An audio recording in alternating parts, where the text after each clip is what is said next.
In the historical war between humans and demons throughout history, a legendary hero named Matthias emerges, who fights demons and defeats them with ease. Afterwards, Matthias talks to himself and determines his goal in life, that he will always fight monsters to improve himself, and the mark on his hand is the most important thing that makes him always want to improve and become stronger. But the mark on Matthias' hand is not the only mark he has, and actually he has 3 marks. The first mark on his hand is responsible for production, the second mark on his hand is more responsible for his inner strength, and the third one specializes in fast, magical attacks. Therefore, if Matthias wants to become stronger, he must fight more in order to get the 4th mark, which specializes in close magical combat. But people are born with this mark, so it is impossible to change it, so he decides to change his world and move to a new one in order to get the 4th mark. Now in the new world, Matthias is born and we see him at the age of 12 on his way to the royal capital, and Matthias travels with his father by horse carriage to enter the central academy where he will learn to fight. Despite being 12 years old, Matthias is stronger than many people his age,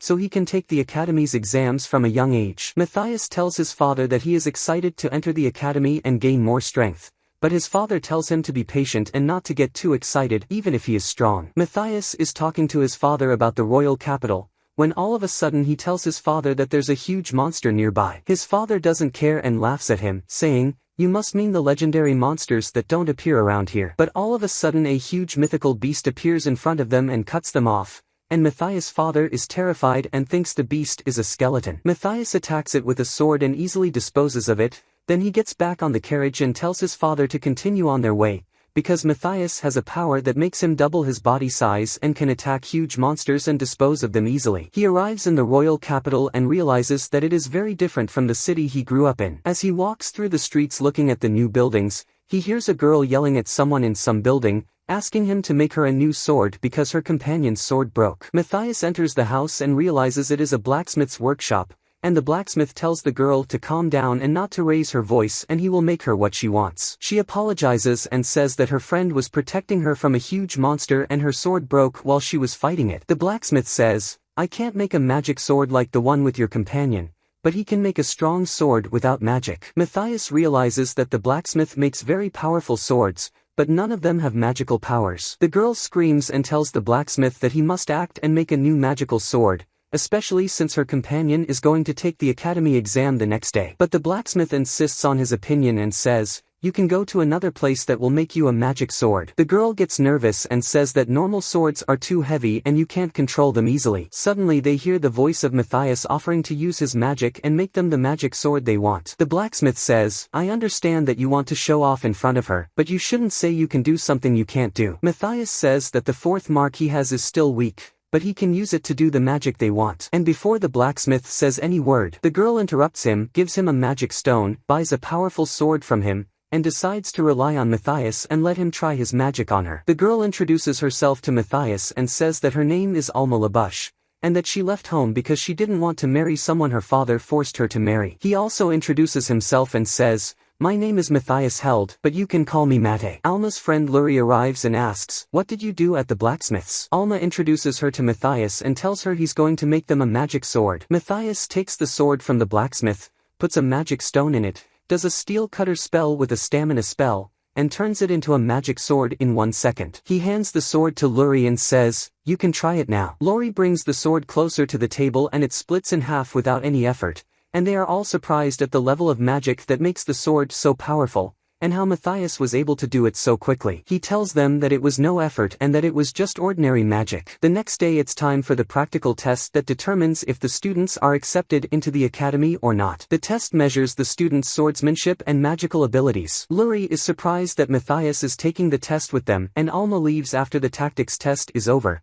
saying that it was a very difficult test and she did everything she could. Lori starts the fencing test with the instructor, and he notices that she has gaps in her fencing, so he attacks her, telling her that her abilities are strong, but she needs to cover the gaps, and before he attacks her again, he looks at his sword and finds it broken. He is surprised to find Lori pointing a sword at his head and saying, "Surrender." The trainer asks her about the sword, and she says that Matthias did the magic on it. Matthias' turn comes and he confronts the most powerful of the trainers, and says, "You're the one who worked the magic on Lori's sword, and I'm the chief trainer and I want to know what skills you learnt from your father, Castor." Matthias is surprised that the chief instructor knows his father, and the chief instructor says that he has known him for a long time, so he will make him pass all the tests. As the duel begins, the chief instructor raises his sword. Matthias realizes that his grip on the sword has a lot of gaps, and he suspects that the chief instructor is underestimating him. But Matthias tells himself that this is just a test, and only a fraction of his true strength will be on display. Matthias attacks the head coach. The head coach hits him with a sword, and Matthias protects himself with his own sword. Surprisingly, Matthias is able to block a blow with his small body. The duel is intense and Matthias is able to strike the sword of Gil, the master trainer and the knight, and fly it away. Gil loses and everyone is surprised by the strength of the new student. When it's time for the magical abilities test, the trainer calls Luri to start. The test requires each student to throw an arrow and hit 5 targets. Luri activates her fire power and shoots an arrow that hits the first target. Matthias realizes that Luri is using a type of magic called chanting, where she says the spell with her tongue and it is activated with her hands. The problem with this magic is that if you're attacked, the level is weak because you can't say the spell with your tongue, so the spell is old to Matthias, and he wonders how they're still using it. Luri can shoot an arrow at any target, and everyone congratulates her and wishes they had her glory mark, a favorite in magical battles. When it's Matthias's turn, he asks the trainer if he can use the fire arrow, but the trainer says it's the easiest thing to use, but you don't have to use it and you can use any method you like. He asks the trainer to move back a little so that he doesn't get hurt, and he does a very powerful magic without speaking with his tongue, hitting all the targets in one shot, destroying them all, and making a big hole in the ground from the force of the explosion. Matthias, Lori and Alma are accepted into the academy, and they are all dressed in chic outfits for the opening ceremony. The students line up in an organized queue to hear the headmaster's speech. The headmaster introduces himself and says his name is Edward and he hates to talk much, so he will only tell them that the first academy is not the same as the second academy. And the other academy, if you want to go there, you have to have great skills, no matter what your family's income level is. And he leaves the stage and comes down. But as he comes down, he calls out to Matthias from among the students and says, "Come to the office when it's over." After the party is over, Matthias goes to the principal's office, talking to himself because he is afraid of being expelled on his first day at school for destroying the testing area, and even though he fixed it with the magic of restoration, he is afraid the principal will expel him for doing so. Before he knocks on the door, he finds the principal standing behind him and says, "Come in." Matthias is surprised to find the headmaster and all the trainers standing in the middle of them, and he says, "You were able to defeat the chief knight, and you used silent magic to test your magical abilities, and being the son of Castor could be an obvious explanation for your strength, but there must be another explanation that no one knows about." But the headmaster doesn't want to know, and all he wants is for Matthias to help them evaluate the performance of his friends in the tests. He asks them why they use such a weak method, and why they use magic with their tongue instead of using silent magic. Matthias is surprised when the headmaster says that no one in the city knows how to use silent magic, which is why the other academy is trying to practice it and bring it back and train the students in it. But their problem is that the other academy is in the capital. The rich support the first academy's teaching methods, so they have no choice but to implement the teachings of the first academy. When Matthias takes the instruction book from the instructor, he realizes that it's all outdated. The headmaster explains to him that in the next competition he wants him to enter with them and use silent spells, so that they can convince the king and the rich to use silent magic. The headmaster asks him to teach them how to use silent magic. The lesson begins, and the students are surprised to find that their instructor is Matthias,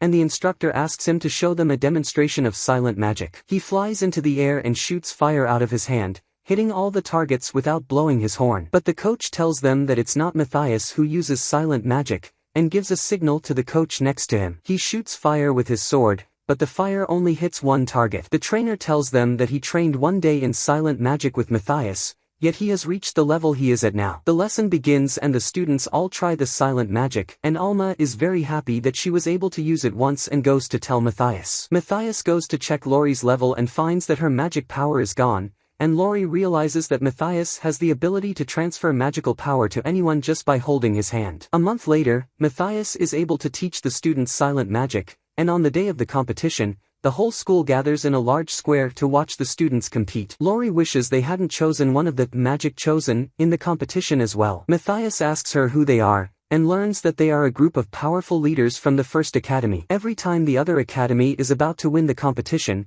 one of the leaders attacks them and makes them lose. The marker in Matthias's hand lights up and he tells her that one of them actually exists and is 10 times more powerful than Matthias. She says, "If he's 10 times more powerful than you, He's got the power of a demon. Matthias asks them if demons are enemies in their world, and they explain that demons are enemies of humans and have great power. So much so that if the magic of the whole kingdom were combined, they would not be able to get rid of a single demon. The competition begins, and Matthias goes out to face 3 of the chosen leaders, and they beat him because he is alone, and ask him if his friends who were supposed to come with him have run away. The headmaster of the second academy talks to his assistant and says that the second academy has given up hope of winning the competition, which will be the 65th time in a row that the first school has won the competition. When the chosen ones gloat over Matthias, he realizes that they are actually demons in disguise, hiding their true form in the form of humans. The competition begins and Les and Jess attack Matthias with all their might, but Matthias doesn't move and hits them both in one fell swoop. Matthias realizes that demons are the reason why humans are so weak,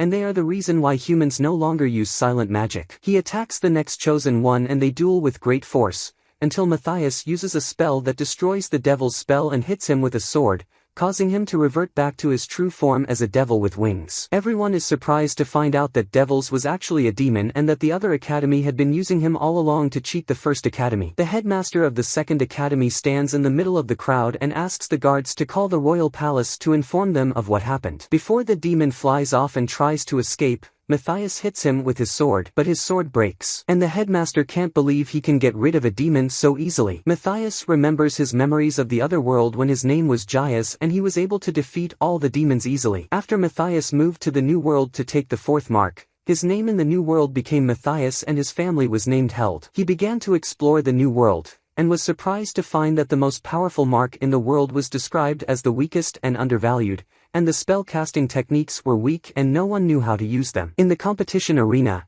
after Matthias defeats the demon disguised as a student at the first academy, the people gather around the demon and are afraid to approach it, lest it be booby-trapped and kill them, and Matthias then goes with the manager to meet the king. But before they enter, Matthias asks the headmaster why people are surprised that he was able to get rid of one weak demon, and is surprised by the headmaster's words that no one in the history of the world has ever been able to get rid of any demon or even stand up to it. They enter the king's presence and he welcomes them. He introduces himself and says that he is a freshman at the second academy and my name is Matthias Held. Under normal circumstances, the king would spread the news to all the people, celebrate him and give him a lot of land. But in order not to cause panic among the people and make them worry about the idea that demons could hide in their midst, he could not do that. The king thinks he wants a magic sword, and says, "I'll give you a sword." A blacksmith came to me 2 days ago and said that the magic in it was done by a young boy and that he had never seen magic as powerful as this before. Matthias thinks that the blacksmith asked him to make him another sword after he made Laurie's sword,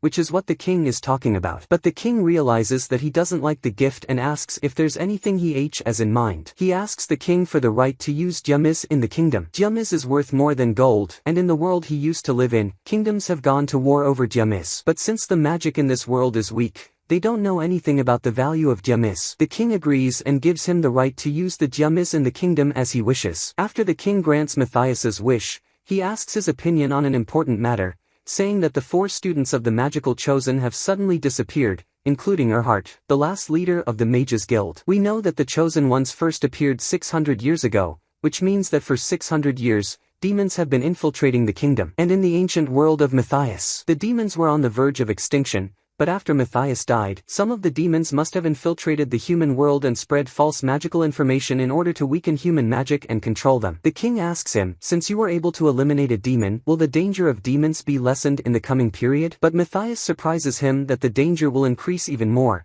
and since the 4 chosen magicians escaped, it means that they were demons, and there is no point in disguising themselves and they will appear in their true form. So the demons' next plan is to gather themselves and attack the kingdom. But Matthias surprises them that the demons are not organized, and if they want to work together against us, it will take them at least 3 months. The king says that 3 months is too little, but Matthias says that he can do many things in 3 months. The first is to build a huge barrier around the kingdom to prevent demons from entering. The barrier will be made with an artifact that will allow them to create a permanent barrier, and if all the students of the other academy put their hands together and work, they can complete the whole thing in just 1 month. In the meantime, Matthias suggests that they continue their study of silent magic, but the king is not confident that they can stand up to the demons on their own. Since Matthias was able to vanquish a demon on his own, the king appoints him as the leader of the battle to repel the demon's attack. He goes down to the tool shed and gets permission from the king to take any tool he needs to build the barrier he says he needs. He searches for the magic stones he needs to build the barrier,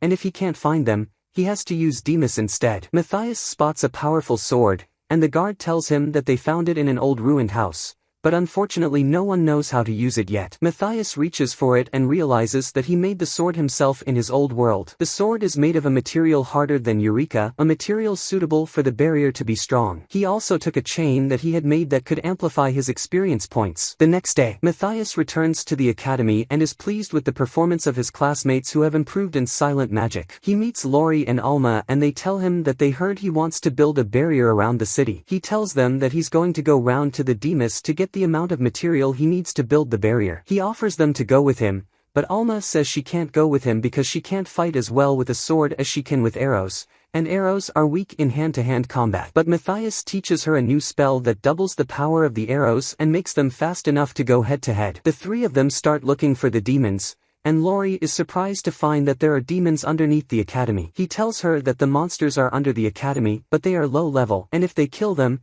they can take the Deus stones with them. He teaches Alma to shoot an arrow at her and asks her to feel her relationship with the arrow as if it were a part of her, so that Alma can shoot the arrow at moving targets. He makes her practice this technique until she can take out 2 monsters with 1 arrow. Alma agrees to the challenge and takes a route to the tunnels to run into monsters by herself. Matthias calls her and tells her that the stones you find after you get rid of the monsters must be collected. Matthias goes the other way with Lori to teach her the art of sword fighting. In the middle of the road, he casts a simple spell to destroy the barrier, grabs a brick that fell and tells her, "This is raw Deus metal, and we need to smash it to make weapons out of the Deus." Lori thinks that Deus can't be destroyed, but Matthias surprises her with the fact that it can be used for so many things. That's why they have to take most of it and make weapons out of it. To do this, they use a raw magical power to spin the metal, a water spell to turn it back into a crystal, a shattering spell to turn the crystals into powder, and a magnet spell to collect the usable parts of the Deus. Lori is able to do the spells and succeeds in her first attempt to extract the Deus,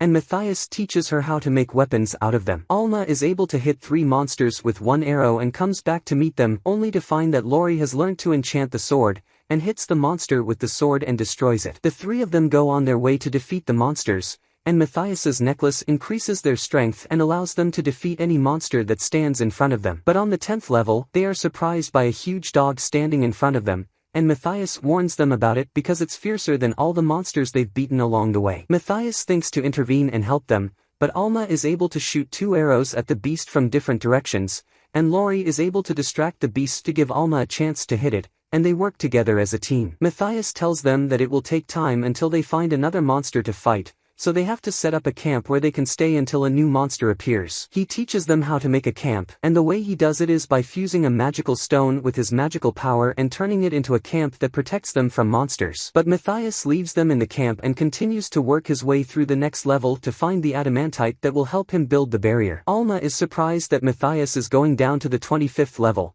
so she tells him that the deepest level they've ever gone to is the 23rd, and the only ones to reach that level were the legendary group of 30 men under the protection of the sorcerer, Deus. Matthias is able to descend to the far reaches of the level and reach the bosses, who are very powerful and always finish off anyone who enters the tunnels. But Matthias can take out all the monsters that stand in front of him, until he reaches the biggest monster, a snake-like creature. The snake attacks him with great force. Its venom makes the ground shake when it touches it, and the smoke from it pollutes the air over time. But this will be the first real challenge for Matthias since he took the 4th mark in the new world. Matthias hits the snake with a solid blow, which is enough to make the snake reckon Matthias is a serious opponent and a real threat. Matthias strikes at the snake, but it doesn't affect the snake, so he breaks a magic stone to create a veil in the air that increases the power of magic, and gathers all the power in his sword. With one blow, he attacks the snake, destroys it and causes an earthquake in the whole city. At the same time, Erhardt's friend asks him if he feels the earthquake. But Erhardt says, of course not, no human being is strong enough to cause an earthquake. Matthias gets rid of the monster and goes back to Alma and Luri, telling them that he got rid of a big monster and filled his safe. They don't realize the size of the snake, so they scream when they see it and can't understand how Matthias was able to get rid of it on his own. After selling their loot from the tunnel at the Adventurers Guild,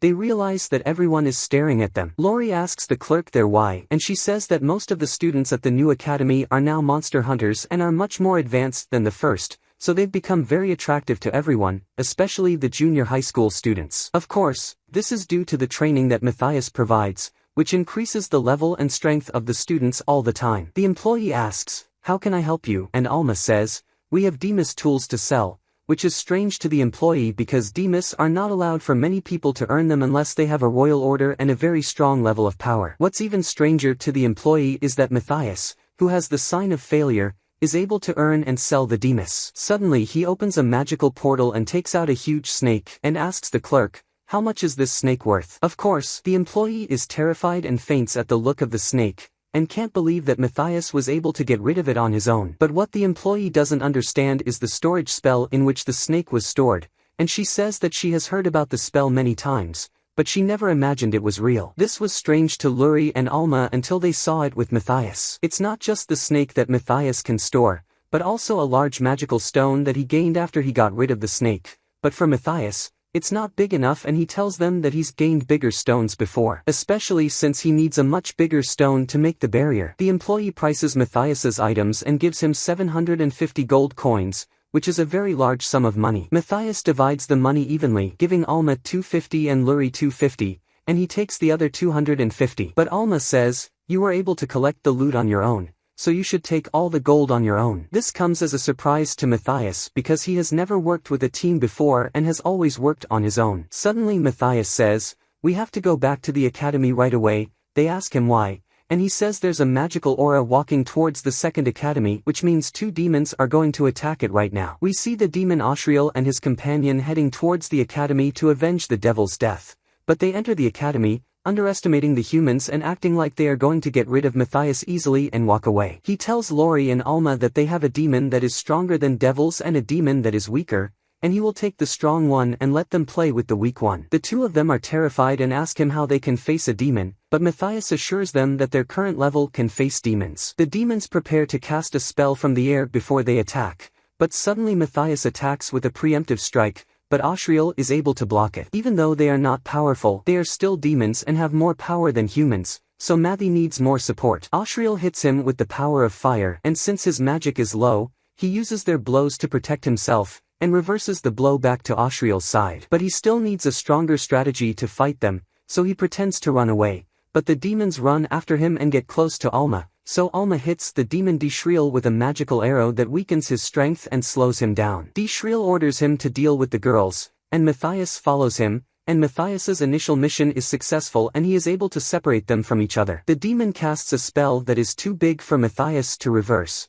but he exploits her weakness and throw a spell at her to break it. He charges at Akril and gives him a direct hit with his sword, but it doesn't kill him. Akril tries to hit him with the sword a few times but can't touch him, and Akril is surprised to find that Matthias is a strong swordsman and hits him in the back. Ashriel goes high in the air and comes down quickly on Matthias, but Matthias hit him on the way down. Ashriel gets mad and says, "You must be a monster, not a human," but Matthias charges at him and before he can get close, he realizes that the demon has a hidden casting spell and they are fighting each other with a sword and he can't get rid of it. The two of them continue a fierce duel with swords, until Ashriel realizes that he can't beat him, but his pride won't let him admit defeat, so he says to Matthias, "I'll let you escape Almirati and next time your death will be at my hands." Suddenly Matthias surrounds him with a spell that stops all his magic, and we know that Matthias used all the magic energy that came out of Ashriel to create the spell, and Ashriel falls to the ground and can't get up. Matthias then watches as Alma and Lori fight the demon and use the tricks they learnt from Matthias. And Matthias goes to help them kill the next demon. The devil threatens him that if he unites with Ashriel, they can get rid of them, but he is surprised that Ashriel has fallen among the people. Matthias does a light spell and the demon can't stand it and puts his hand against his face. The demon tries to escape, but Matthias lets Alma throw an arrow at him, which cuts off his wing, and attacks him with a sword, which knocks his head off. They fall to the ground and Matthias promises that he will teach them the flying spell soon, so he takes them and walks away before people ask them how they did it. Once again, Matthias and the manager go to meet the king, but this time they take Alma and Lori with them. The king offers him a second time to make a wish and fulfill it, and Matthias asks him for more diamis. The king asks Alma and Luri, "What do you want?" Alma says she wants a lot of money, and Luri says she wants money too. The king laughs and tells his assistants to give them what they asked for. Matthias notices the mark on his hand, stands up, asks the king's permission, and addresses one of the king's guards and says, "Show your true colors." He tells them that the demons are watching us from another place and see what we are doing right now. But the demon remains silent and Matthias strikes him with a lightning bolt that makes him scream. He asks if the king can recognize the voice, and the king says it's the voice of her heart, the leader of the Wizards Guild who disappeared. And we know that her heart had been spying on the king's plans all along, but Matthias's blow hit him without killing him. Matthias asks him if there's anything special he knows about the area, because Matthias felt a connection to the area when he destroyed her heart's magical interface. The king realizes that this is the village of the demons, and concludes that the demons have been hiding in the ruins ever since. Matthias offers to visit the village and attack the demons, but Luri says it's far away and it will take at least 6 months to get there. The journey begins and Matthias walks towards the village of demons, taking Luri and Alma with him. They find a dragon named Iris, a dark dragon that Matthias uses for long journeys. As Matthias gets close to Iris, he wakes up and says, "You're intruding on my territory and I won't let you in.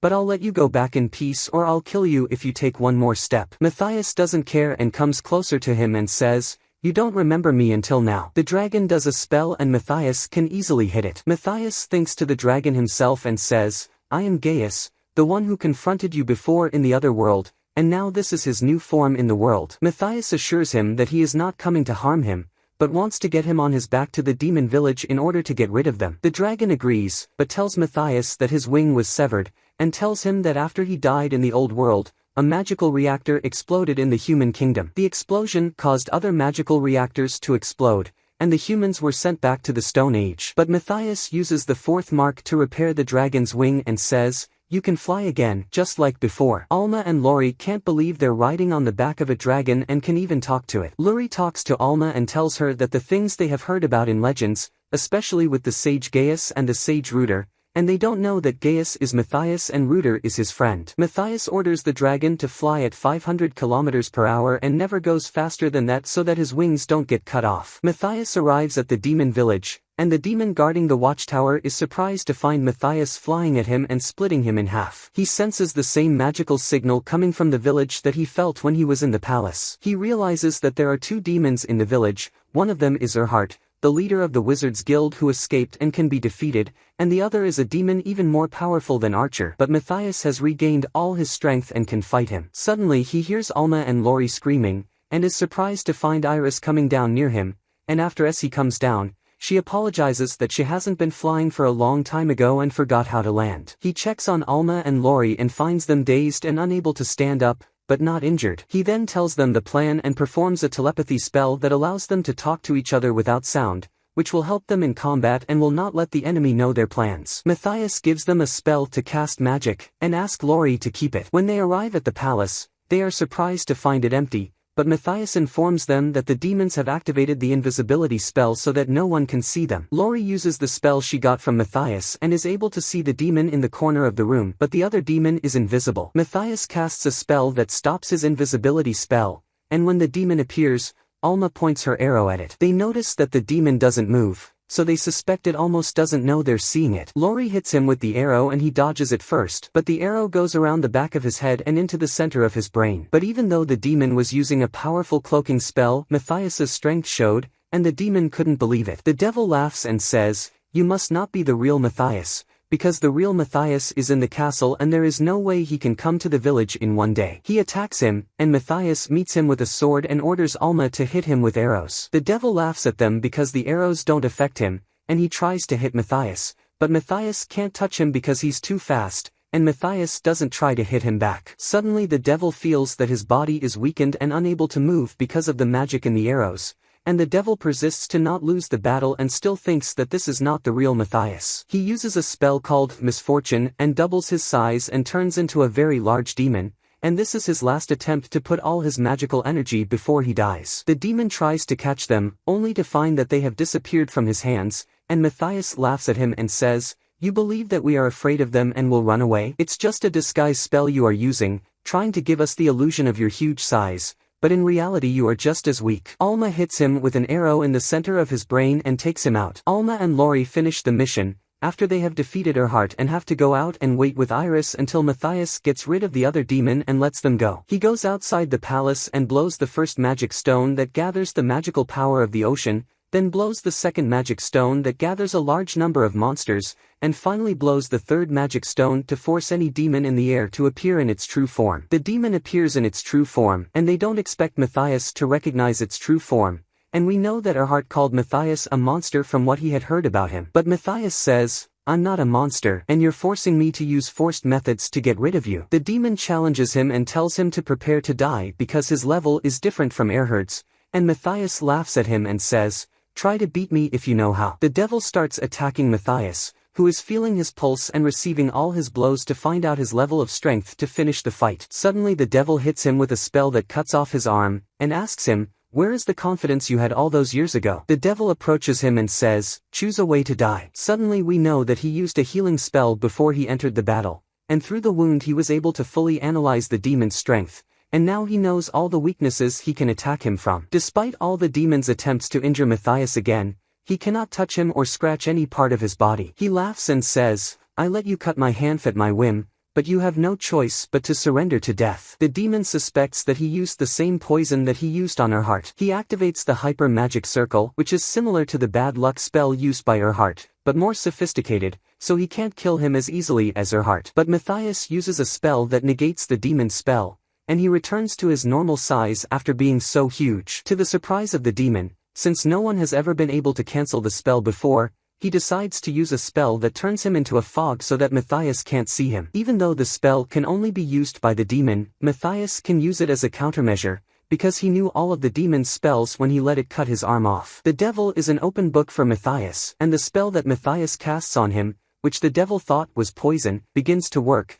and the spell can reduce his power and control his magic. The spell causes his magic to increase and amplify until it explodes and destroys him. He blows up the fourth magic stone, which increases the power of magic in the ocean, and this is the fatal blow that ends the demon's life and causes him to explode and make a big hole in the ground, and in the middle of the hole appears a dragon's vein pillar. It has powerful magic circles running through it, and Matthias uses the pillar by planting it in the ground and using the power of the magic that comes out of it. From the spell on the pole, Matthias knew that the demons were preparing to gather more than 5,000 level 10 monsters to attack the city. But after Matthias blew up the demon, the monster's production site was 10 kilometers away from the capital, and even though it was still close, Matthias could use the power of the other academy's students to fight against them. After they return to the village, Matthias decides to turn Iris into a human form, using her strength and keeping her as a means of transport at all times. Matthias tells the headmaster what happened and offers to take Iris into the academy. The principal says, "I'll treat her like any other student," and she has to take the entrance test and score 47 out of 50, which is a very high score, but Matthias trusts her and knows she can do it. Iris's human form is the first time she's tried it, so he's afraid she'll go back to the Dragon Authority and destroy the entire academy without realizing it. Lori asks him why he didn't tell the principal about the dragon's vein pole and the monsters that will attack the city, and he tells her that Iris needs to finish her first exam so she doesn't panic in the city for nothing. The next day, Iris takes the writing test, and she's behaving strangely as a dragon and is still getting used to life as a human being. Then comes the practical skills test, where she is tested by the cavalry captain that Matthias defeated on the first day. He says to Matthias, "If you recommend her, she should be strong and show us her skills," but Gil attacks her and the sword flies out of her hand. She turns her back on him and goes to get the sword, which is a mistake no one should make in battle, so he attacks her to defeat her. Iris says, "Let me get the sword," and she grabs the sword in her hands without any difficulty, and asks Matthias if she has to use the sword to defeat him,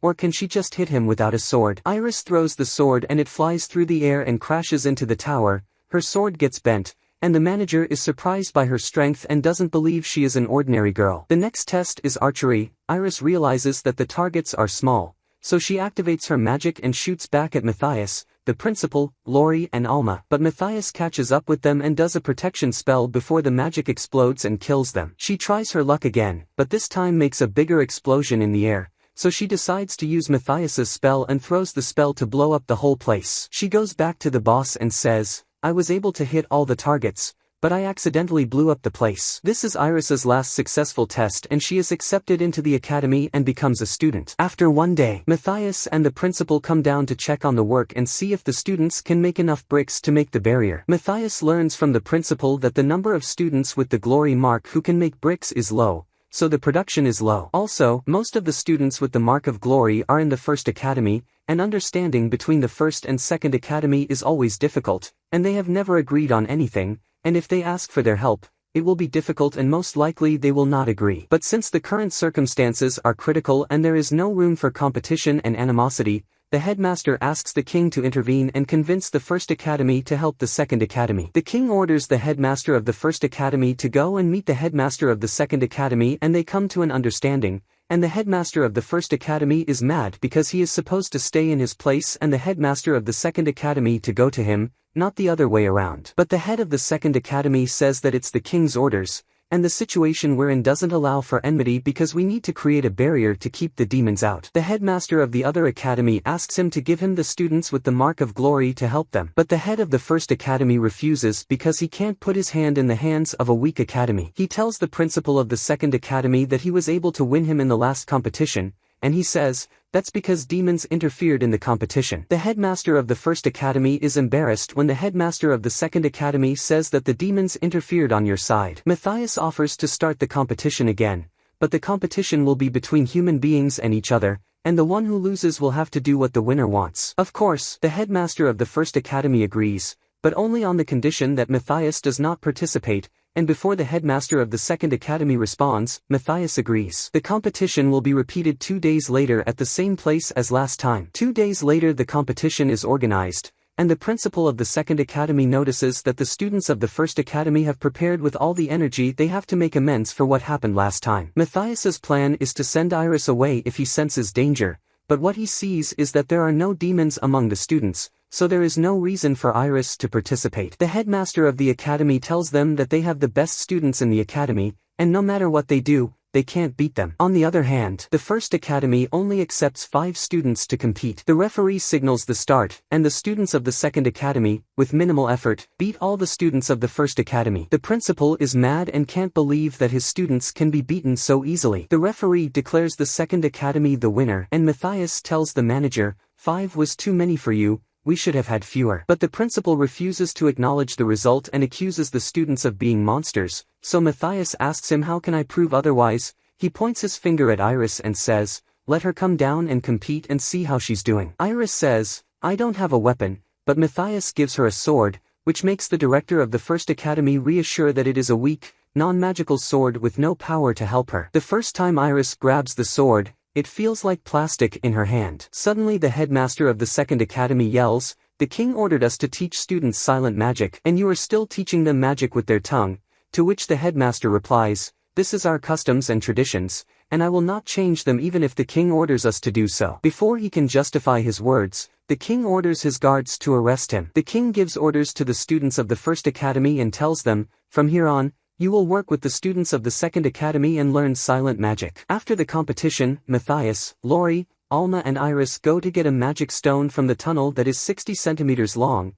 while the students of the first academy are working and making demons. We know that Iris is a dragon, so she has a magic stone that is 80 centimeters long, but Matthias assures them that he will not get rid of Iris and take the stone, he will summon monsters and get rid of them. At level 17, it's the first time Alma and Lori have reached a level with such power, and Iris surprises them that Matthias has reached level 654 in the ancient world. Matthias asks Lori to create a magic circle, and then asks Iris to summon a monster from the circle but quietly. Since Iris doesn't know how to control her power, she summons a monster larger than the size of the place, and they run away before it collapses on them. As they run, Matthias says to Iris, I told you to summon the monster slowly, and Iris says, when you summoned a monster slowly, you brought down 3 mountains, so you won't come down on me. They see a huge red dragon walking towards them, so Iris attacks it, but the dragon blocked the blow with ease. Matthias gets the idea to distract him, and Iris teases him and says, you're a lizard, not a dragon, which is the most irritating thing could ever say to a dragon. The dragons still run after Iris to catch her, while Lori works her magic on the arrows.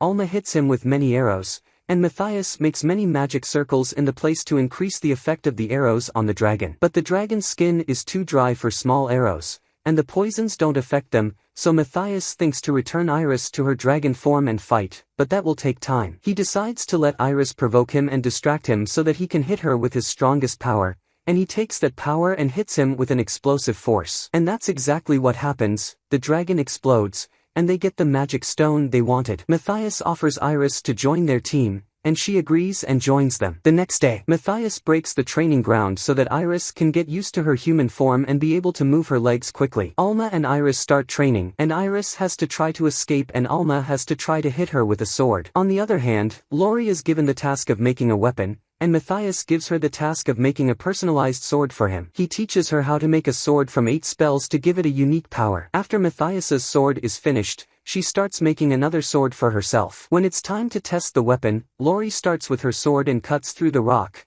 then Alma with her arrow and blows up the wall, and Iris with her spear and destroys half the place. Matthias talks to himself and says that after the silent magic returns to the kingdom, he will make them a barrier to protect them from demons, and trains them in many skills, then he will have no reason to continue in school. And if everything goes the way he wants it to, he'll leave the academy and walk away. The day comes when the academy starts building the barrier that will protect them from the demons around the kingdom. The principal gives a speech to the students, informing them that the work will start from today, and Matthias is the leader of the students who will follow them as they work, as he is the first idea and the most powerful person in the academy. He encourages the students to put all their energy into building the barrier, and tells them that you are the protective armor of the kingdom because you are the only ones who learn silent spells, and you are the most powerful people in the whole kingdom. The work begins, and everyone is immersed in the task at hand, putting their best energy into it. Lori tells Matthias that magic detectors 25 and 26 have sensed strange activity, and he tells her that it must be demons,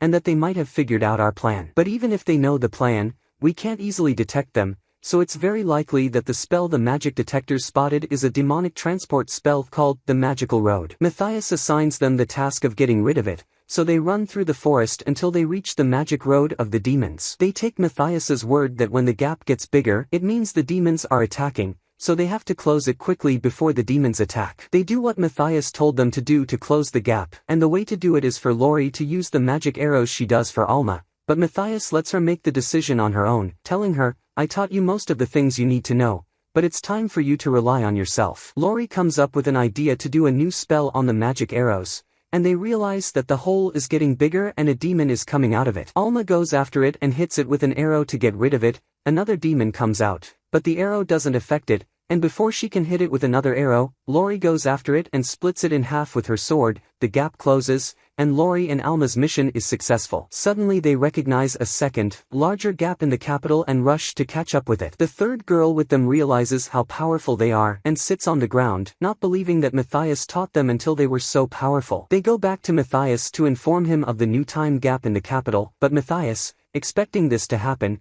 tells them that it's an advanced form of magic, and that they sacrifice a demon in exchange for enlarging the road and allowing it to reach great distances. But since demons don't have the courage to sacrifice themselves, they must have sacrificed the weakest one in order to do it. Matthias predicts that the road will appear above the second academy, and the barrier will take longer to build, so Lori and Alma will have to spend more time delaying the demons coming out of the magical hole until the barrier is finished. Matthias notices that Lori and Alma have become more confident, and the battle has made them more confident, and it shows in the way they speak. Iris arrives with 40 crates of mithril, which they will need to build the barrier. Alma and Lori arrive in the courtyard of the other academy and meet the principal, who tells them that Matthias is going to give them a lot of magic stones to make magic circles. The time gap appears and a huge demon emerges. The demon is confident and threatens the students that if they try to fight him, he will finish them off in seconds. He makes a big spell and throws it at the academy, and Lori doesn't realize that the spell is blocked and the academy doesn't get anything because of all the smoke. But the smoke clears and the demon finds the students standing still, unaffected,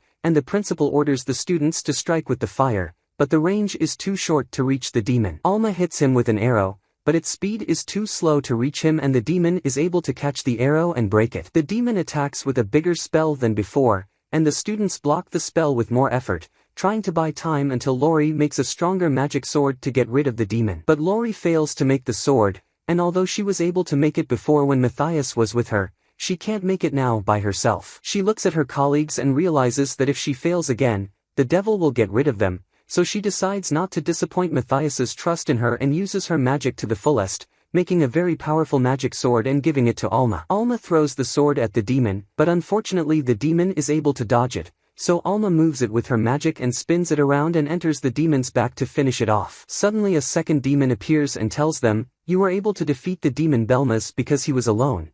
But we are many demons and you won't be able to defeat us." The demons gather their strength together and attack the academy with great force, and the students are unable to stop them. The demons compete with each other to see who can kill the most people. At first, Lori tries to stop her with her arrow to delay them until Matthias arrives, but Alma says, "We have to delay them and buy time until Matthias gets here." Lori activates her magic and turns Alma's arrows into powerful magical arrows so that anyone who takes an arrow will die. The demons prepare to commit a massacre, but suddenly Matthias appears from behind them and eliminates the demon, telling them that the massacre will be done by me. The demon realizes that the aura around Matthias is not human, and asks him if he killed Elias. But Matthias doesn't answer and proceeds to beat them up until they're all gone with minimal effort. He thanks Lori for making him the sword and Alma for delaying the demons until he arrived. They thank him for saving the lives of all the students. Matthias informs them that the hole for the barrier has been cleared, and Iris and the other students are still working on it. When Matthias goes to check on the work, he finds that they have finished everything,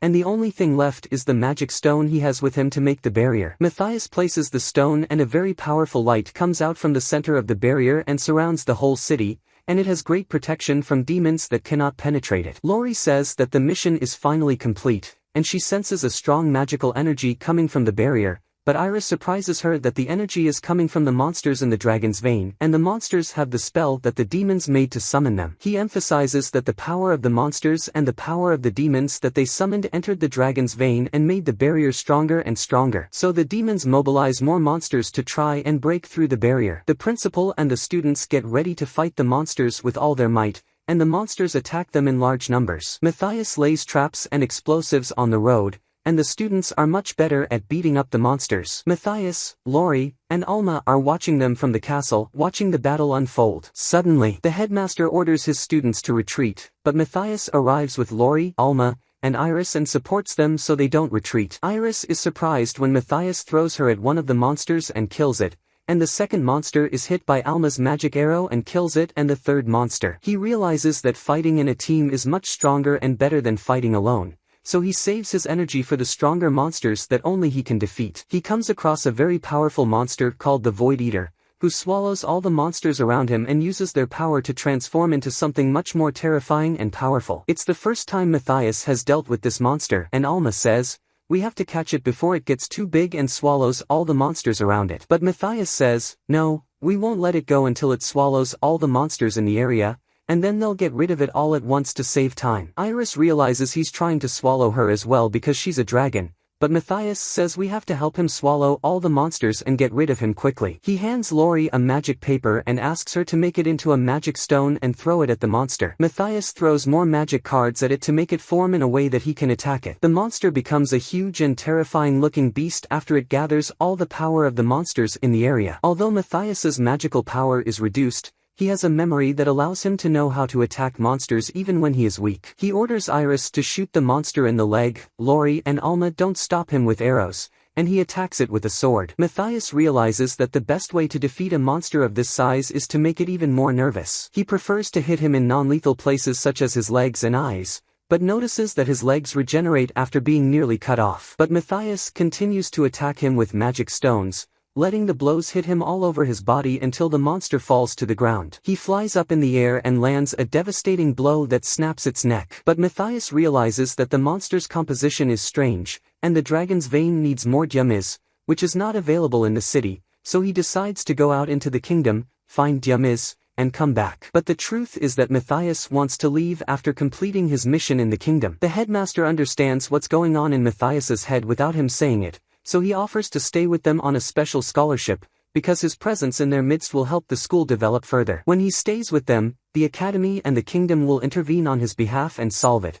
so that if Matthias leaves the academy to go around the demons, he can come back at any time at his leisure. Alma, Lori, and Iris are asked to stay at the academy on a special contract, so they can travel with Matthias, learn from him, and tour together. The next day the four of them get out and the principal and students come out to say goodbye, and the principal promises them that the academy will always be open to them and that they can come back anytime. Matthias and his team begin their journey, and they meet a child riding in a carriage with his father who asks them if they are adventurous, and Matthias says they are going to the kingdom of Deus Milkia to complete a mission, and Lori learns that unlike their tunnel, Deus Milkia's tunnel is huge and has hundreds of levels. Because of this, an entire city has been built over the tunnel, and Matthias says that he has never seen anything like this before, and he doesn't understand how people can live over a tunnel that is so dangerous. To reach Deus Milkia, they need more than a day on the road, but Matthias says they can get there in one day and save time. This worries Lori because if they get there in one day, it means they have to go through the Chicker Forest,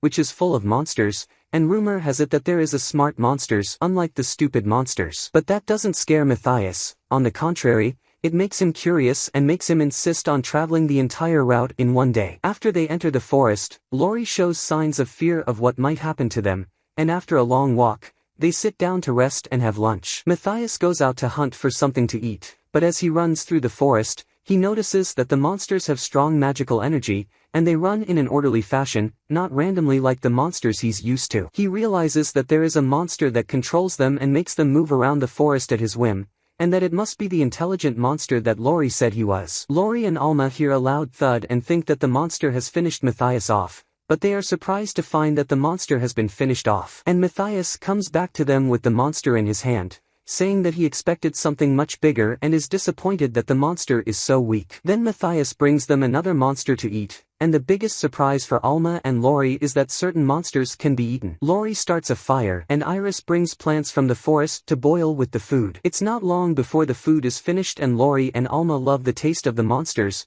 while Iris eats a lot because the dragons need more food to get full. After they finish eating, Matthias and his team get ready to continue their mission, especially since the monsters are afraid to approach them because of Iris' power, and after they got rid of the smart monster, the monsters will be even more afraid of them. Before the sun goes down, they reach the city of Deus Milkia, which is located in the middle of the mountains. When they enter the city, they are surprised to find that it is random and not very organized, and most of the people are lying in the streets. Lori notices that the magical pillar of light in the city has no magical stones, which means that it is connected to the dragon's vein directly, but the shopkeeper next to them calls out to them, telling them to stay away from the pillar because it exploded and 10 people died in the same place where they were before. When the pole explodes, Lori gets mad at the shopkeeper and says, "Why are you making things so dangerous and threatening your lives?" The shopkeeper tells her to keep her voice down, because all they are doing is following the orders of the sage, and they have no choice but to do what they have to do. He tells them that they used to use magic stones, but the sage said that magic stones are the most important and expensive thing they export, so he forbade anyone in the city to use them for any reason whatsoever. Matthias asks him if the sage is the reason for the low population in the city, and the salesman says that a big monster appeared on the 10th level of the Deus tunnel. Most of the adventurers I hired to fight it were either strong and experienced or weak and inexperienced, and the monster got rid of them all. Matthias gets a general idea of the state of the country, buys an apple from the man, and continues on his way to the city. Matthias talks to his team and explains that when you put people with little experience together with people with a lot of experience, they will not know how to fight, not to mention the weapons they are using are of poor quality. That's why Matthias decides to go to the syndicate and get a permit that allows him to go down the Deus tunnel, the same words written on the sign on the street. He goes to the syndicate and tells the clerk that he needs 4 licenses to go down the tunnel, but the clerk says, "You're too young to do that, especially since the licenses come directly from the sage, and before he allows you to take the license, you have to listen to what he tells you, and he makes you hunt monsters and rotate them on the Deus, which can cause serious injuries as you can see," and the employee consults him about the adventurers and finds that most of them are broken and tired. But this motivates Matthias and his team to go on the adventure, so he asks her to start the licensing process. Suddenly, a woman comes in screaming that there are a lot of victims coming from the Deus tunnel, and if anyone knows how to do a healing spell, please go with her. The only one who responds is Matthias, who says, "I know the healing spell and I'm coming with you." He enters the Guild of Elders and finds many people sleeping on the floor, not having enough bandages to stop their wounds from bleeding. He is surprised that the whole country has only one healer, but the employee surprises him that the city used to have many healers, but the sage kicked them out and said they were a waste of money. Matthias quickly takes off his jacket and performs a spell that identifies the level of danger of the patient's wounds. He puts a number in front of each patient, and the number represents the level of severity of the patient's condition. He takes the most difficult patients, and the rest of the patients he distributes to his team, so that he follows the most serious cases first, and gradually goes down to the less serious ones. Before Matthias treats the most serious case, Dr. of the guild stops him and says that these cases are dangerous and cannot be dealt with by small children, and that they must be sorted in order of severity before he starts treating them. He says, "Shut up and learn what I'm going to do," and performs healing magic that seals the bleeding veins to stop the bleeding, treats the organs that have been damaged, and then closes the wound while the patient heals. He orders the doctor to treat the cases in the order they are given and not acts with his brain because the cases will die. The doctor is convinced by his words, and distributes his team to the rest of the cases, and each one takes a patient and enters the next one until they save all the patients in record time. After they are done, the doctor thanks him and asks him if he has worked as a healer before, but Matthias says, "I only used the healing spell once, and it was all thanks to the efforts of the whole team together." Matthias asks him about the sage who used to rule the city and wants to know why he was replaced by another corrupt sage. The doctor explains to him that it happened suddenly and without warning.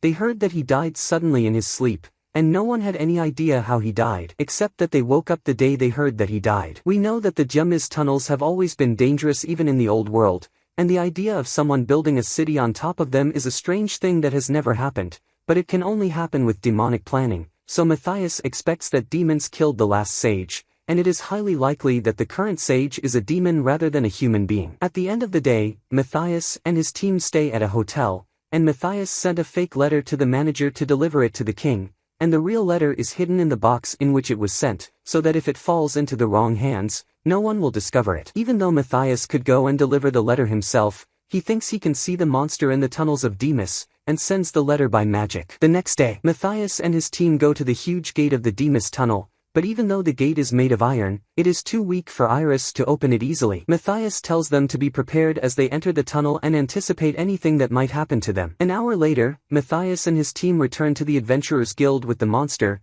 telling them that it's a weak monster and that they don't need any power to defeat it. The employee asks him how he was able to get rid of him so easily, but Matthias gives credit to his team, telling her that I didn't interfere and they did it on their own. The employee says that the Hakim must see the monster himself, otherwise I can't pay you anything until the Hakim approves it. The employee writes a letter to the sage, and Matthias sees it without thinking about it. The employee writes to the sage that Iris, Lori, and Alma look like monsters and are very powerful, but Matthias is too much of a healer to join them in battle. They go to dinner and talk about the strength of their team. Lori is the one who does the magic and Alma is the one who shoots the arrows, and after paralyzing the opponent, they hold him until Iris attacks him with one blow to finish him off. After dinner, Matthias notices that the wise man has two people watching them, but he pretends not to see them, and realizes that this is a good opportunity to reveal the true nature of the wise man. He uses his brain and walks down side roads, talks to his team telepathically so no one can hear them, and tells them that there are people walking behind them, following the wise man. That's why they do the invisibility spell and see the wise man's men wrapped around themselves and don't know how they disappeared. Suddenly Matthias and his companions appear behind them and ask them where their hotel is. The leader says that their hotel is in the direction ahead, and Matthias laughs and says, "How did you know our hotel without me telling you its name?" One of them grabs Matthias and threatens him with a knife, orders the rest of the team to turn themselves in, and tells them that he knows Matthias is the weakest one, because he is the healer, as they learnt from the employee's letter. Matthias asks Iris to beat them without weapons, and the wise man laugh, but are surprised when Iris, Lori, and Alma beat them down and beat them all easily. Matthias casts a tracking spell on them to find out where the wise man is, and a demon detection spell to find out if they've contracted with demons or not. The next day, Matthias and his team go to a secret location to meet the king's messenger, who asks Matthias to appear from the center of the darkness. The messenger introduces himself and says, "My name is Ike," and informs him that the king has ordered the arrest of the wise man, Dukul, as the ruler of the city and a corrupt man. If you want to arrest him yourself, you are allowed to do so under Ike's supervision. Matthias replies that he knows where the sage is after tracking down his men, and that he is currently sitting in a palace on the outskirts of the city. Ark suggests to him to send cavalry to support him because the palace is very fortified. But Matthias says, "No need, I can take care of it with my team." They go to the palace, and Ark realizes that there is something strange and the door is locked during the day. There are no guards around the place, and the palace looks abandoned. But Matthias senses the soldiers in the palace and tells them that our plan has been exposed, and the wise man is concentrating all his soldiers in the palace to protect himself. Since they've already made their plans, we have to break into the palace through the front gate and go in to teach them manners. When the team enters, they find a large number of the sage's soldiers, and the soldiers mock them because there are only 5 of them and they are many more, and throw many magic spells at them. We see Lori's reaction after she evolves and becomes faster than before, blocking all the blows with a protection spell. Then it's Matthias's turn, and he throws one spell at them, taking them all out. Ark now understands the king's words when he tells him not to make Matthias nervous, because he is too strong and can be easily defeat them. They all stand at the top of the stairs, but Matthias's signals say that no one is on the 2nd floor, and they don't know where the sage is in the palace. He does a magic spell that reveals hidden objects, walks down the corridor and finds a magical button behind the painting, and when he presses it, a portal opens and descends into an underground tunnel. The wise man asks his assistant if the men are gone, and the assistant replies that if they were gone,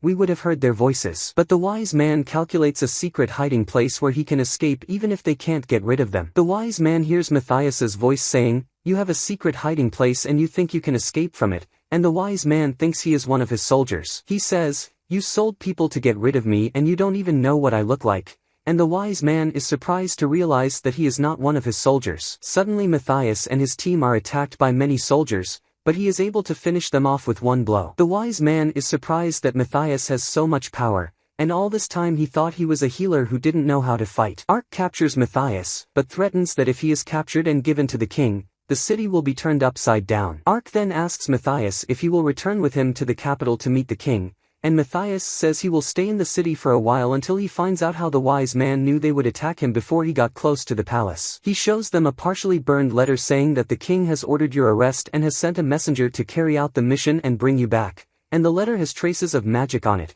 which means that there is a demon contracted with them. Matthias suspects that the demon is working on the vein of the dragon in the city because its size is much larger than the one in the capital, and if it were to merge with a spell it could destroy the whole world. Suddenly they feel a violent earthquake, and Matthias tells them that demons are playing with the dragon's vein and have mobilized many monsters to fight them, which is what the wise man meant by the fact that the city will be overturned if they catch him. Matthias's plan is to get the demons away from the dragon's vein as soon as possible, and the monsters have at least 2 hours to reach the city, and in that time they will be able to eliminate the demons and get rid of the monsters. They arrive at the dragon's vein after the demons are hidden behind it, and realize that they have a demonic aura about them. Matthias tells them, "You guys stay here, return the dragon's vein to its old state, and I'll go round to where the demons are and get rid of them." He does a spell to communicate with the dragon's veins, so he can talk to them from anywhere in the city quickly. Lori finds out where the problem with the dragon's vein is and starts to solve it, but Matthias warns her that any mistake in the dragon's vein could destroy the entire city. After an hour of battling the monsters, Matthias arrives at the demon's location,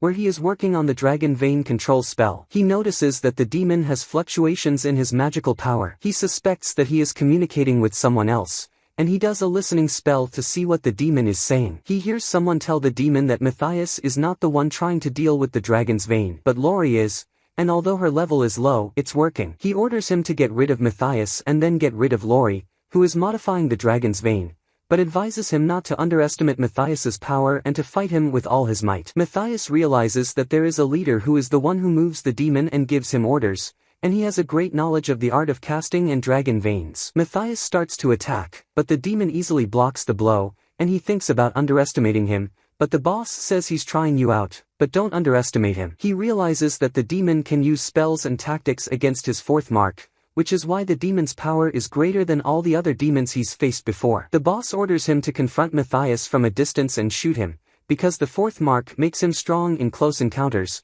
and if he confronts him directly at close quarters, he will be eliminated. Matthias analyzes what's happening and realizes that the demon boss is very powerful and knows the tactics of the 4th mark and how to deal with it, so he's curious about it. The demon tries to hit Matthias in different ways, but he can't hit him once, so the boss orders him to go to the next step and set a trap for him. Matthias asks Lori to do the 14 spells and break the trap that the devil has put in the dragon's vein. After the trap is disarmed, the demon is terrified and doesn't know what's going on, so Lori does the 17th spell and disrupts the connection between him and the boss. This means that the demon will have a direct confrontation with Matthias without listening to his boss's orders. But the demon says, "I have a spell that can block all your attacks," so Matthias increases his blows, and says that the spell activates a second after each blow, so if he attacks him in a fraction of a second, he can break the spell and finish him off. Matthias attacks him with the sword and breaks the spell, and the devil's communication with the boss is restored and the boss realizes what has happened. We know that the boss had heard a rumor that Matthias was Gaius,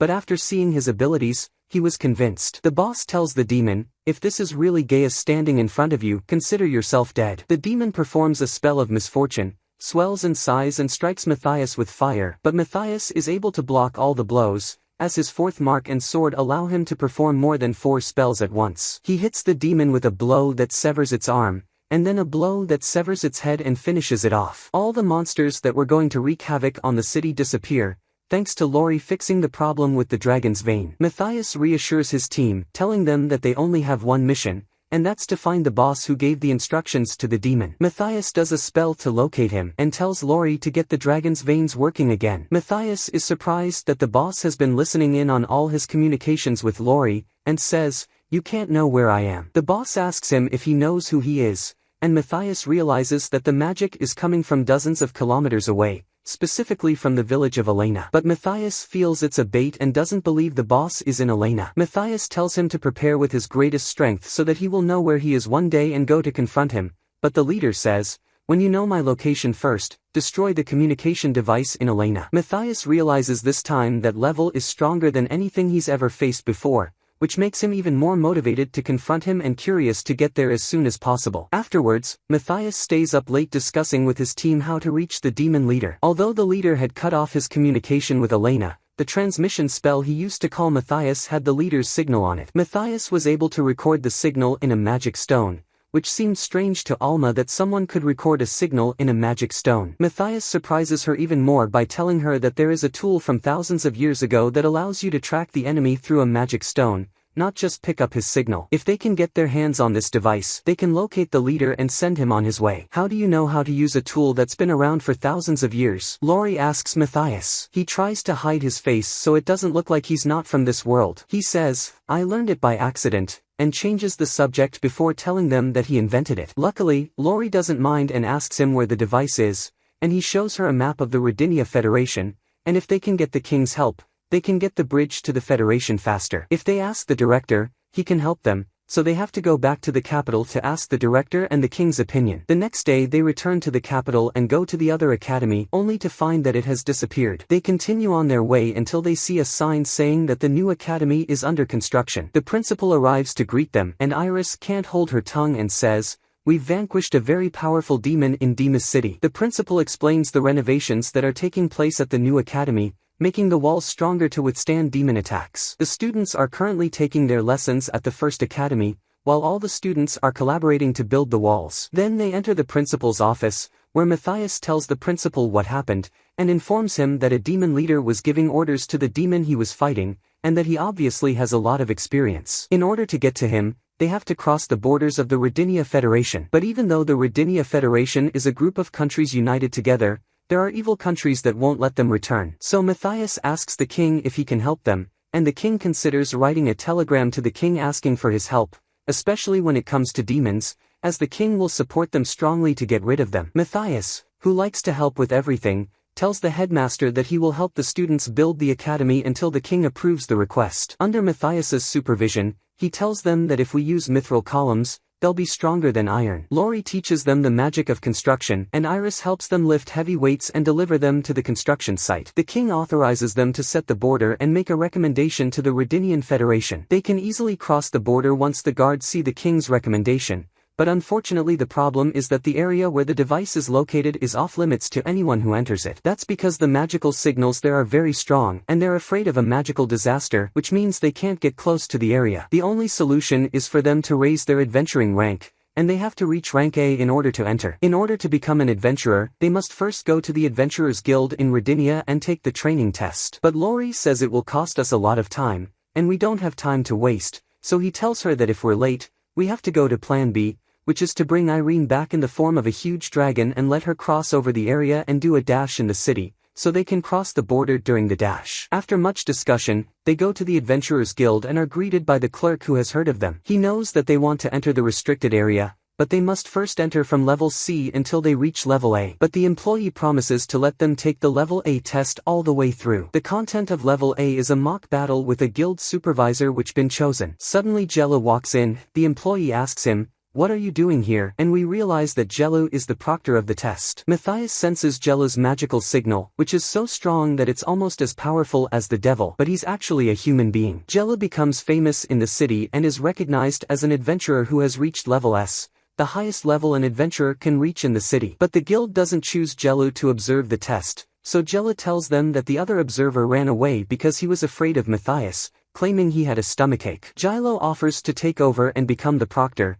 and the employee is surprised that Matthias doesn't mind and asks him to start the test. The employee tries to warn him that no one has ever taken the test with Jello before, and all those who have done so have failed because they didn't think they were strong enough to compete. But before they start, Jello consults with Iris, Lori, and Alma and tells them, "You passed without a test, so go home." He then consults with Matthias and says, "You're the one who's going to compete with me," because he's heard about Matthias before as a demon slayer and hero of the Ice Kingdom. Before the battle begins, Matthias and Jello agree on the terms of the fight, and the two show confidence in each other, each believing himself stronger than the other. Jello, who has never lost a fight in his life, and Matthias, the demon slayer and champion of the Ice Kingdom. But Jello tells Matthias, "I'll let you use magic, but I won't use magic, and the only thing I'll use is a sword." Matthias realizes that Jello is using a spell to improve his strength without knowing it. Jello attacks Matthias and strikes him with the sword to kill him, but Matthias is able to withstand the force of the blow and is unaffected by it. A fierce battle ensues between the two of them, and Matthias is seen using many spells without knowing it,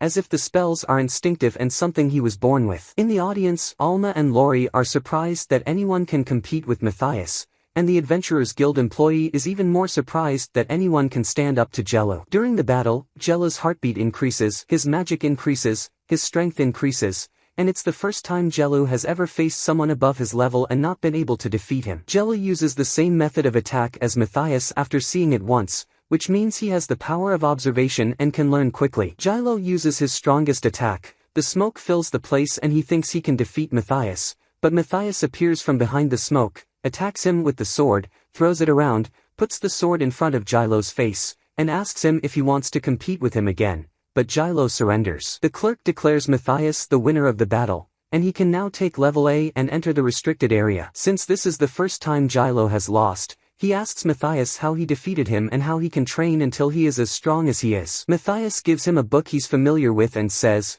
"Learn how to cast magic spells, and since you have the talent, if you learn this book, you'll be much stronger than me." But Jello hates reading, so Matthias tells him to find a spell to cure headaches on page 132, which he can use when he gets tired of reading. On the way, Jello walks with Matthias and his team and offers to take the level S test and become the most powerful person in the city. But Matthias's ambition is to enter the Forbidden Zone, and he's not interested in becoming the strongest in the city. When Gallo asks him about the restricted area, Matthias says he means the elite's fields in the Valkia region. Gallo receives old news that the Valkia region has a strange aura, the atmosphere there has changed a lot lately, and the checkpoints near it are much more difficult than before. Many teams were on their way there and disappeared without anyone knowing their whereabouts, so Jello offers to help him if he needs any help, so he doesn't hesitate and talks to him for a long time. When Matthias and his team arrive at the first checkpoint, the guards stop them and ask them for their IDs. The guard hands them cards that allow them to walk on the main road and tells them to take care of themselves because the road is dangerous. As they walk, Matthias notices that there is a magic code written on the cards,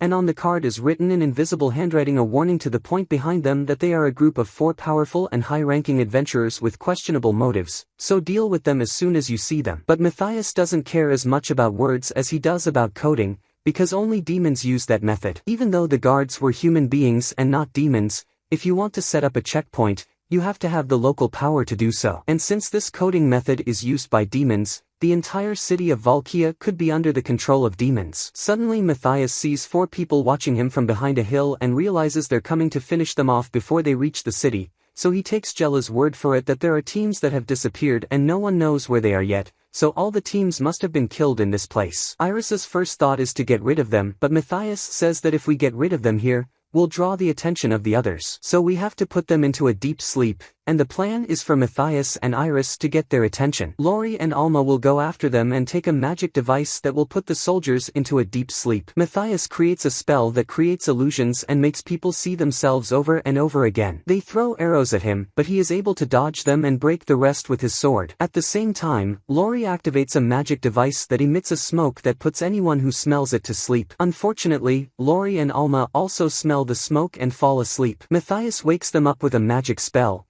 and they realize that they have smelled the smoke without even thinking about it. They continue on their way to the village of Valkia, and as they get closer to it, they feel signs of demonic signs in the place, and the village looks scary with many guards everywhere. The only reason people don't recognize the signs is because they hide them all the time. This means that Valkia is full of demons, and Matthias and Lori feel the sign of 30 demons around the village. This means that demons work in groups, which is the opposite of what Matthias said before, that demons like to work alone or in small groups. But there is a rare race of demons that have special skills that they use in combat, but they work together in groups and form entire teams of demons. And if they're the ones ruling the city, it's the worst thing that could happen to Matthias in his life. Since the whole city is surrounded by guards, and the demons are the village's finances, there's no reason for them to enter through the village's direct doors. He opens a secret passageway in the center of the mountain, and tells them that this is a secret passageway that the demons are using to get to the heart of the city faster than the direct routes. They go down the passageway and smell a very unpleasant odor, and the whole passageway is empty, and in the middle of the road, Matthias senses that a demon is ahead of them on the road. As usual, Iris says, "Let's get rid of it," but Matthias does a spell to break through the barrier, puts his hand out in front of the demon, and does a spell that makes it invisible until they're past it. After they leave the secret passage, they enter the city, get to a side street, and look at the way people look, and they are horrified. In her mind, Lori compares Jami's village to this village. Although Jami's village didn't have a lot of people, the people in Jami's village were sober. But in this village, the people look like zombies, and most of them look like they have fainted or are hypnotized, and their bodies are full of strange wounds. When he catches one of the people on the street and puts his hand on his head, he discovers that people have a magic spell called intellectual paralysis, a spell that puts people in a state of stupor all the time. They walk further into the village until they come to a long queue of people, and at the end of the queue is a demon who makes them do the mental paralysis spell and forces them into a factory where they are forced to work. Matthias decides to go in and see what's going on in the factory, and casts a defense spell against his and his team's mental paralysis spell. They queue up and pretend to be stunned so that they don't look different from everyone else. Suddenly, Iris spasms and falls to the ground, and one of the demons says, "You must have overdosed on magic." They make their way through the queue and enter the factory, only to find that the production at the metal refining plant is very large. Lori runs her hand over a strange stone, and Matthias tells her that it's a magical Rankin mineral. The magical crystals they get from the refined mineral are used to make explosives. If they collected a large amount of 100% pure Rankin, they could blow up an entire city, but it would take decades to collect that much explosive. But the important thing is that they've figured out their plan, and they're thinking about how to neutralize it. I'm sure some clever devil has the scientific ability to think of this method instead of the traditional ones. But the only way they can defeat the devil's plan is through war. We learn that the village has about 32 demons, and that they are divided around the city in a semi-organized manner. But their main focus is on the city center, and half of the demons have the ability to work as a team, and it is impossible to separate from each other at will. And since the central facilities are in the city center, as long as they're there, they can protect it. Lori says that if they get rid of one demon, the others will know,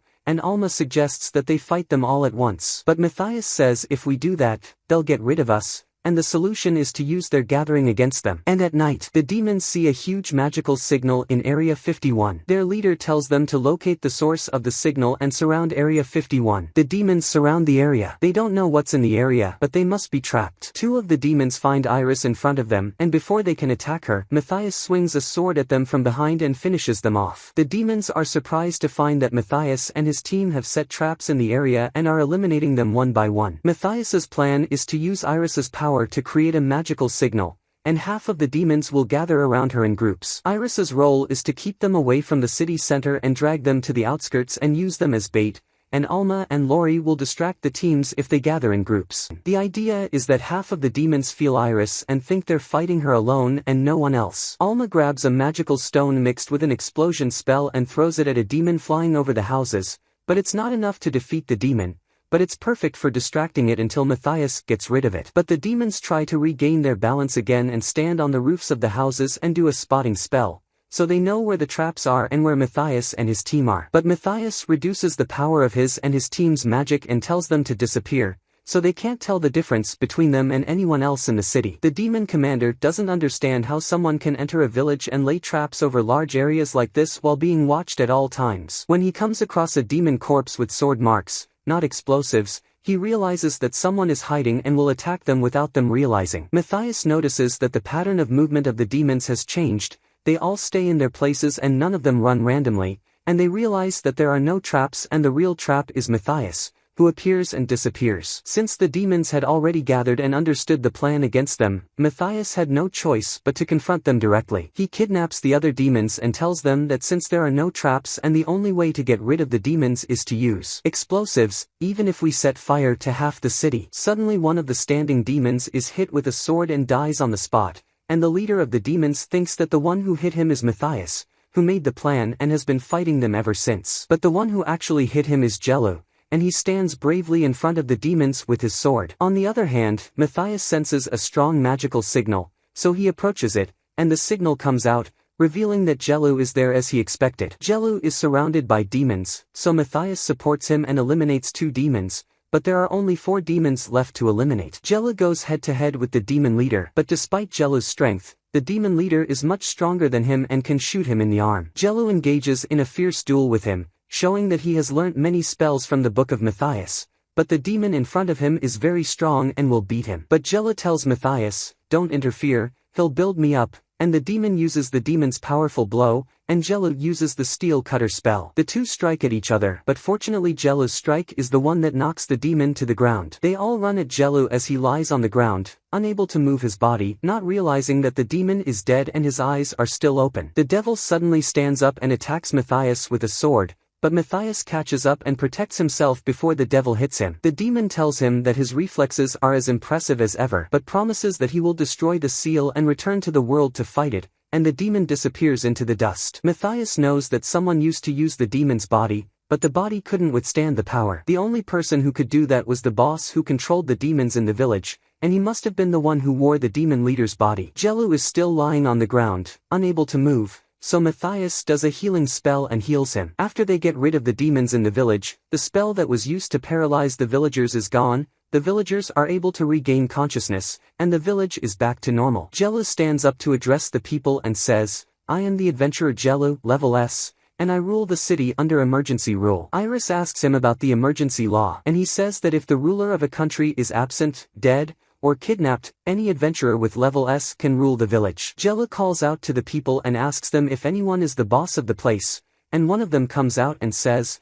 "I'm the boss of the factory," and Jello appoints him as the temporary governor of the village. Before Matthias and Jello part ways, Jello gives Matthias a permit that allows him to enter the village at any time, and he goes back to school to practice on Matthias's book, and Matthias is excited to come back and see how he's doing after he practices. When Matthias and his team arrive at the place where they are going to practice the tool, they find a huge building that they are impressed by, and Matthias tells them that it must have been abandoned for thousands of years, but he does not tell them that he built it himself. They enter the building and find a pyramid. Iris asks him if he wants her to break the pyramid and take the tool out, and he says, "I made it out of materials that no matter how hard you try to break it, you won't be able to." Lori says, "I made it," and he says, if Iris breaks the pyramid it could spit out the tool. He puts his hand on the pyramid and gives it a great magical power, and the pyramid collapses, revealing a large pit underneath that resembles the tombs of the pharaohs. When they enter the pit, they find the device they are trying to rotate. He tells them to look around for weapons and equipment that they can use until the device is switched on. He puts his hand on the device and it turns green, but he is interrupted by Lori with a terrifying sword, and he thinks about what he has done all day and forgot to get rid of it before the new world comes. Iris tells him that she has the power to use it, but she doesn't know how to control it, and if she uses it wrong, it will overheat and the person holding it will be vaporized and it will be a disaster. Iris brings them a box of canned food, and he tells her that it has a talisman that will preserve the food no matter how old it is, but he's not sure how good it will be after thousands of years. When Iris opens the cans, the food is moldy and stains her face. Matthias uses a magical iron rod he got from the factory and puts it on the device to locate the boss. Suddenly the device vibrates due to the magical signal, and the leader's data appears, and he realizes that he was the leader of the demons, and the one who sold the demons to the village of Demus. He then places the magic stone with the leader's insignia on the device and activates the spell. Red lightning strikes from the device in the air, the screens turn red, and the seal on the device is about to break. Matthias admits that the boss is very powerful. His name is Zardas, his image appears on the screen, and in their current state they can't defeat him. If they use normal spells, they won't be able to defeat him because he has a lot of experience, but if they train with spells that last for hundreds of years, they can defeat him. And the plan in Matthias's brain is that humanity could end up being the only one left. That's why he thinks of a different plan. He sees the sword that Iris grabbed, so he takes it, puts it on the device, and uses his old magical sign, so it's powerful, and they will use all the old magical tools in the world against him to defeat him. Matthias thinks that he has created many weapons in the ancient world, and if he can find his sword, he can defeat him with it. He's traveling to the location of the sword and finds it in the capital city, which is home to the academy and the king's palace. Which means someone must have found the sword and put it in the king's storeroom when it wasn't there. Iris reverts to her dragon form, and they ride on the dragon's back to fly to the capital. Matthias gives them magic stones to use on the sword when they find it, and Lori says, if we find the magic sword in the royal treasury, they must enter the treasury and steal it by any means. Suddenly Iris is thrown off balance when she receives a powerful magical signal from Zardas, which means that he broke his seal and is going after them, doubting that they are the ones preventing him from carrying out his plan to destroy the world. The only problem is that Zardas catches up with them before they can get the magic sword. So Matthias goes to disable Zardas until they can get the sword and return it. Lori and Alma take down the magic stones and head towards the king's treasury, and all the students notice a strong magical signal coming towards them. Although the barrier prevents demons from entering the kingdom, it won't stop Zardas. On the other side, Matthias and Iris stand waiting for Zardas. Matthias charges his sword with magical power from his hands, and since Zardas is traveling through a demon space, Matthias decides to enter the space before him and prepare for it. Suddenly, the whole atmosphere turns red because Zardas is coming, the time barrier opens, and Matthias attacks him to try and stop him, but fails, and realizes that there's no way to get rid of him other than to fight him. Zardas stands in his terrifying form, and Iris shoots at him, but he blocks the blow effortlessly. Zardas pulls his sword out of a time portal and says, there's no time to waste before we destroy the world. We know that Zardas and Matthias have been looking forward to this confrontation all along. Zardas shoots Iris, and Matthias catches up to her before she can finish her off. Zardas lunges at him from the back and hits him quickly, and Matthias realizes that Zardas is exponentially stronger and faster than any demon he's ever faced before. On the other hand, Alma and Lori reach the royal vault, the guard prevents them from entering, and the king appears behind them and tells him what's going on. He orders the guard to open the vault door immediately and let them in and take what they want. Back to Matthias, who is still issuing Zardas attacks one after the other, but he can't block their blows and is unable to stop them. Matthias's chances of winning are getting harder, especially since his magic is weakening the more he blocks. Alma and Lori are too late to get the magic sword, so Matthias decides to sacrifice himself to save the world and win his battle against Zardas. Zardas realizes that Matthias's goal is to protect the barrier, so he starts attacking him and Matthias fights back. Zardas tells him that no demons can cross the barrier on land,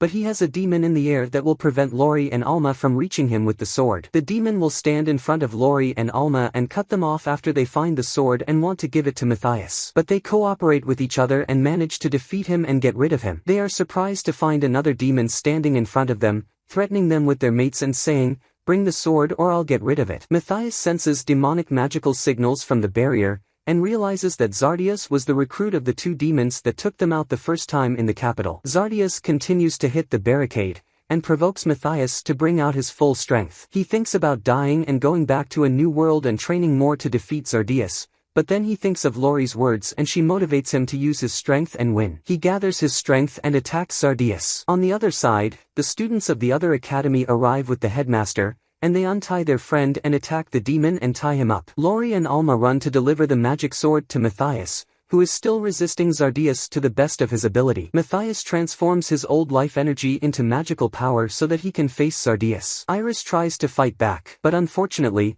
all her magic tricks don't work on Zardas and he fights back with more power than she does. Finally, Lori reaches out and throws the sword to Matthias, and when he grabs the sword, the shape of the sword changes, but suddenly Zardas strikes him in the back with the sword, knocking it out of his stomach. He falls out of the air and everyone thinks he's dead, but Lori screams his name and magical energy comes out of the sword, bringing him back to life. Zardas is mad that after he hits him in the heart with the sword, it comes back, and Matthias tells him that after he hit him in the heart and killed him, the sword regained its full power and Matthias was going to give him a backbone to do so. Zardas and Matthias engage in a fierce battle, each at the height of their powers, and Zardas notices that Matthias's speed and strength are much greater than before. Zardas asks him, "How can you do all these things when you are a human being and not a demon?" He says, "I am Matthias Held, the strongest sage with the weakest mark." Zardas, before he dies, says that there are other demons that will come stronger than him in the course of time, and they will be able to finish him off. The most difficult mission of Matthias's life is over, and the capital returns to normal. The academy students and the headmaster go to celebrate Matthias. Matthias destroys his sword because it's a one-time use sword. He returns to the academy in his normal life,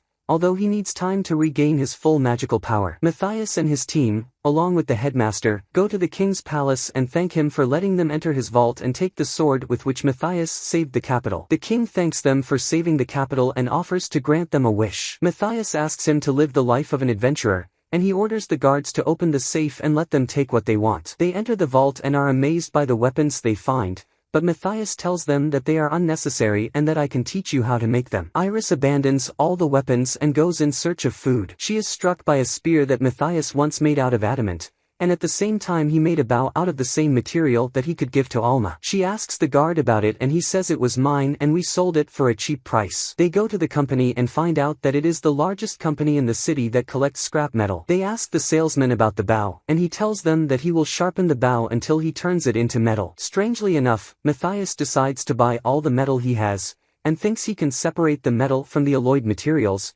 and make new weapons that are more advanced than the rest of the world. Iris catches Matthias's eye and wants him to buy it. Matthias is surprised that Iris likes something other than food, but then he thinks that dragons like bright colors. After they finish buying what they want, they are surprised to find the manager at the door of the company telling Matthias that there is an emergency and you need to come with me quickly. They go to the manager's office and meet the commander of the cavalry that Matthias won on his first day at the academy. He says that 2 days ago, he received a report from the border that the Sahel Empire is attacking them with 300 soldiers from the wooden puppet in front of him. Matthias tests the puppet and finds that it moves with human energy, but the puppet's power isn't strong enough to sacrifice an entire human being to operate it. But the puppet steals a portion of the human souls to operate it, and the only person who could do something like that would have to be a demon. The boss asks him if he's sure that demons are in control of the Sahel Empire. Matthias gives him the definitive answer that human beings fight each other to weaken each other's power. The devil must be in control of one of them, and this is one of his main tactics. And before they move, the Knight Commander asks him to save the kingdom and mankind,